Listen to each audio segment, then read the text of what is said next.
All right, welcome back. More of the Connor Apper Show here on 1620 The Zone and on 1620thezone.com. Connor Happer, Josh Hodson with you. We have made our way almost in order.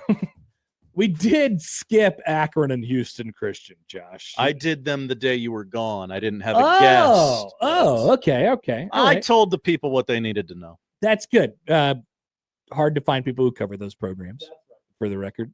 Cincinnati, Michigan State off the list. Next up for Nebraska, a trip to Maryland, and that's where we bring in George Gerbo from the Washington Times. Joins us now on the Prairie Flower Casino Zone Hotline. George, thanks for doing this. How are you doing today? Doing well, Connor and Josh. Good to be with you guys. Thank you for having me. All right, so what's the storyline here in camp for Maryland? Is it the quarterback quote unquote competition? What are we looking at for the Terps here? It is indeed the quarterback competition. Mike Locksley, KG as always, he's not going to name his starter, much like he did last year. We're talking about a program that, of course, came off of having Talia Tungavailoa there as a veteran and as an experienced player at the position for 4+ years. Eventually sets the Big Ten's all-time passing yards record in the process. Last year, he goes with Billy Edwards, who was Talia's backup, and Edwards has since transferred out, and he'll be in the running, if not the starting quarterback at Wisconsin this season. So three-way, as Locksley puts it, a three-way competition. Justin Martin transfers in from UCLA. He's the only player with any kind of experience. He played in 3 games last season for the Bruins, started one of them, all those early in the season. And add to that Christian Martin, who's a guy Maryland's had in camp as a freshman, performed very well in the spring game, kind of surprising people in the spring game, was the spring game MVP.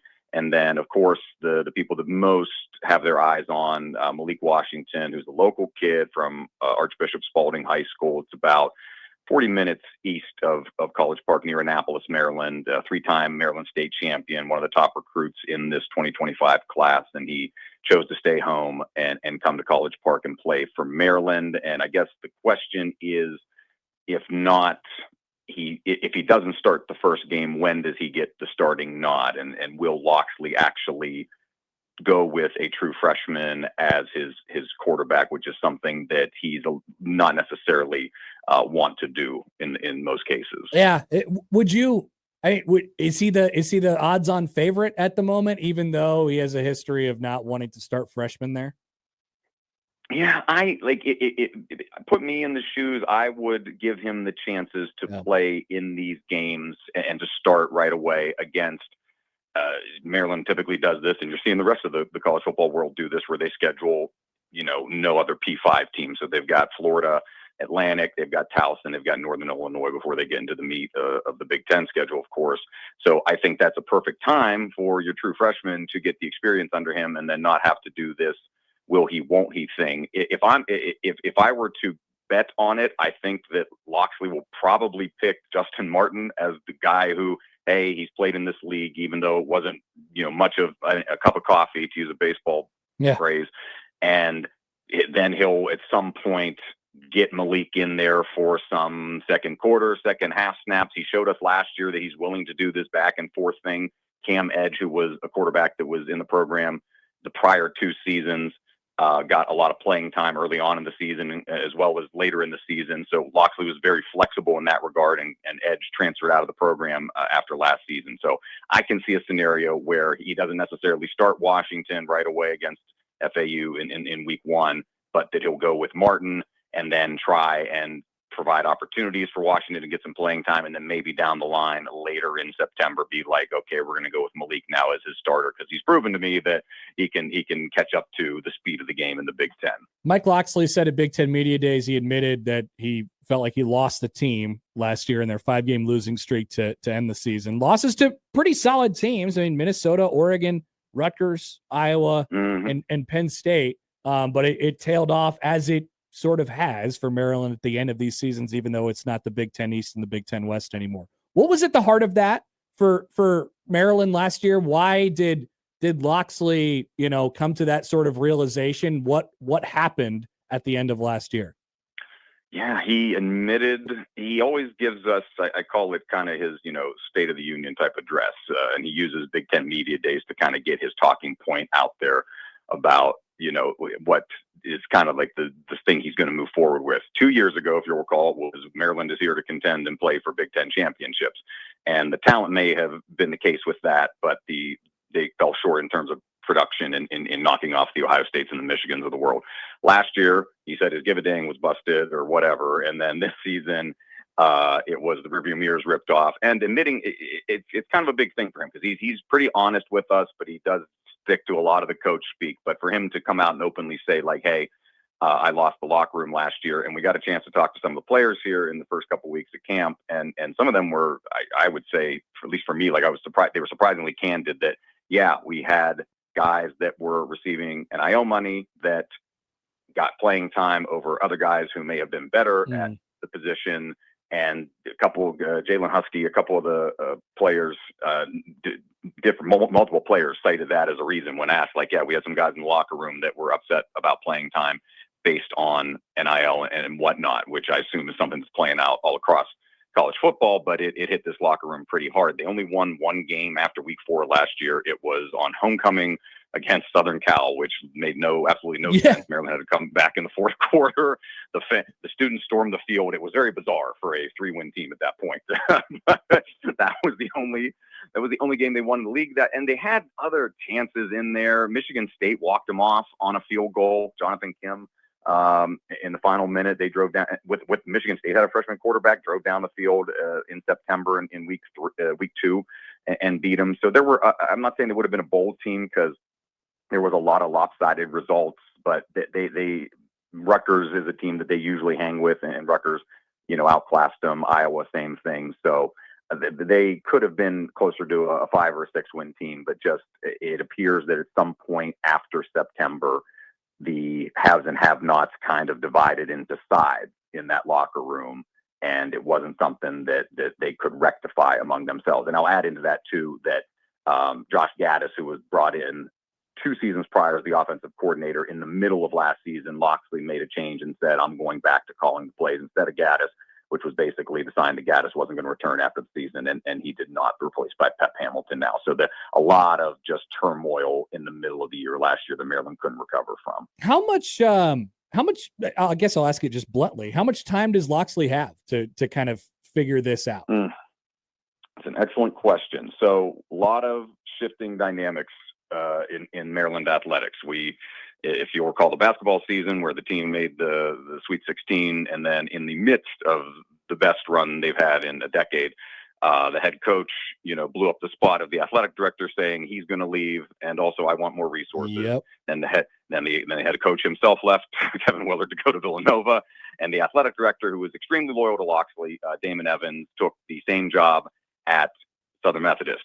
So you've got a new athletic director who is, from Big Ten experience, Ohio State, leading their alumni program, came from Atlanta, came from the Atlanta Braves, has plenty of experience in the professional ranks, and he's surrounded himself with what I think is necessary in this day and age, people, administrators, to modernize his athletic department. There's always kind of been this weird, I don't want to say cloud, but just Maryland's athletic department, I mean, going back a decade since they joined the Big Ten, has always been kind of weird. Debbie Yao, who was the athletic director that kind of led Maryland into the Big Ten, it was a financial decision. They were in debt, and the ACC wasn't given payments, and so here's the Big Ten.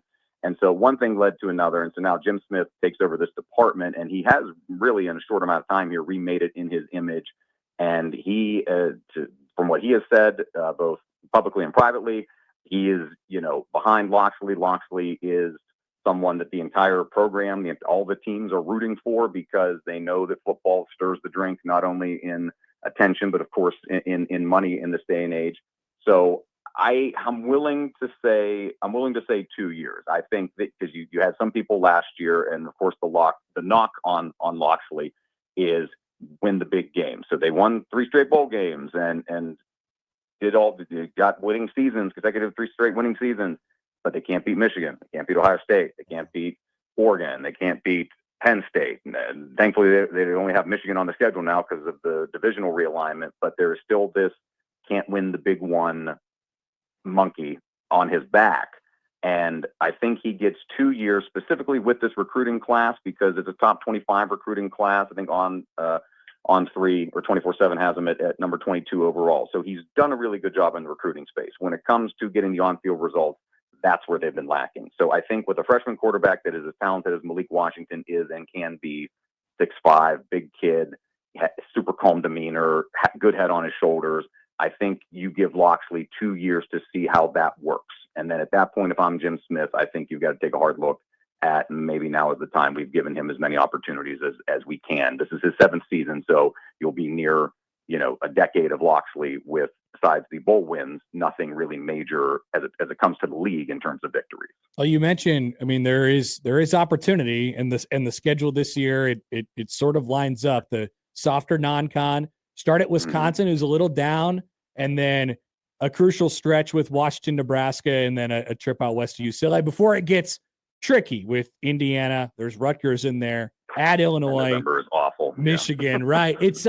It's fascinating. So it's kind of split up, but yet again, it feels like another sort of softer kind of ramp up for Maryland with opportunities to win games early.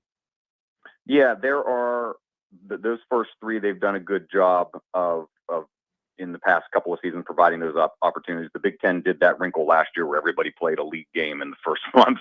I don't think that he liked that that much, especially with some of those games being on Fridays. He really hates the Friday kickoffs, the Friday night kickoffs.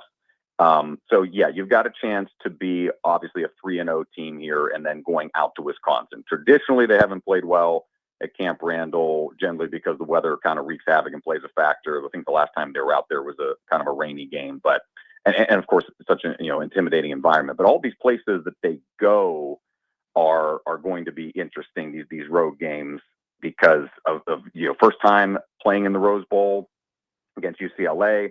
That's an opportunity for a win, even though it's such a long trip because of how UCLA is expected where they're going to be in this league this year. Again, Rutgers is always kind of a toss-up. Maryland has usually owned that recent rivalry. The league calls it a rivalry. I don't think Maryland fans would necessarily call it one, but it's a close enough rival just up I-95 that should be a winnable game. You host Michigan, which is by numbers, by ranking, the toughest game right now on your schedule. Illinois will be a tough one. They came in here 2 years ago on homecoming with, I think at that time, their second or third string quarterback, and upset Maryland on homecoming before a bye week, and that left a bitter taste in everybody's mouth. And Locksley, of course, was an assistant out there under those Ron Zook led teams some years ago. So he's always talked pretty admirably and favorably about his time in Champaign. So, month of November is tough. Of course, the AP poll out today, and Maryland misses the top 3 teams, the Penn States and the Ohio States of the world, but they've got the 3 ranked opponents on their schedule. They're all going to be in the month of November: Indiana, Michigan, and Illinois. And who knows if other teams can pop in to the rankings on their schedule. Like I think Nebraska can be a ranked team by the time that game comes around on October 11th. So they can get off to a nice start and bring this very young, very inexperienced team in the first month of the season, and then you get into the teeth of the Big Ten and you start on the road. And it'll be a slog from there, I think. 2 months from today, Nebraska and Maryland out in College Park. George Gerbo in the Washington Times. So we'll be talking in a little under 2 months, probably, again, if you're down. Yes, absolutely. Would love to. Thanks, George. See ya. Yep, take care. That's George Gerbo of the Washington Times. I asked him if he was down. You did. Which I wanted to kind of squeeze in there a little bit. And he said yes. We got him. He's on the hook. This is what we try to do, Josh. You go out on the limb one time, and then they're friends forever. That's what summer school is. It's okay. He was good. So checked boxes, great phone line, great voice, knew what he was talking about. Maybe next time we could see if he's got the humor, we could ask him some funny questions. Yeah, we weren't. First time's a feeling out period. Yeah, not the right time to ask him, hey, is crab cakes versus lobster roll right. a rivalry? Right. Maybe next time. We'll put that on the thing Whoa, for 2 months. What did I agree to? Who are these yahoos talking to me? Right. Yeah. You feel it out. Like the first drive or the first couple of possessions of a basketball game in the NCAA tournament. First 15 plays are scripted. Feel it out. Feel it out. Also, we love the Ron Zook name drop. We do. Good job. Good job there. Maryland, yeah, three bowl wins before last year, 3 straight. Winners of the Pinstripe Bowl, Duke's Mayo Bowl, and Music City Bowl in 21, 22, 23. Quarterback, we'll see what happens there. And I don't know. Feels like they kind of have to figure it out a little bit this year. Got to right the ship this year or it ain't going to be good. Quick break. Sam McEwen is going to join us at the top of the hour. We still have all of our other topics, our non-Husker topics that we haven't got to today, like the Devil Magic Brewers. Yeah, what's going on up there? Mariano Rivera tearing his Achilles at Old Timers Day. That's kind of funny. And children umpires on television. Many takes. We'll pick 1 or 2 of those next on 1620 The Zone. The Connor Happer Show. Follow us on Twitter @Happer Show for all the latest news and views. We may even say something interesting once in a while. Unlikely. Really, guys?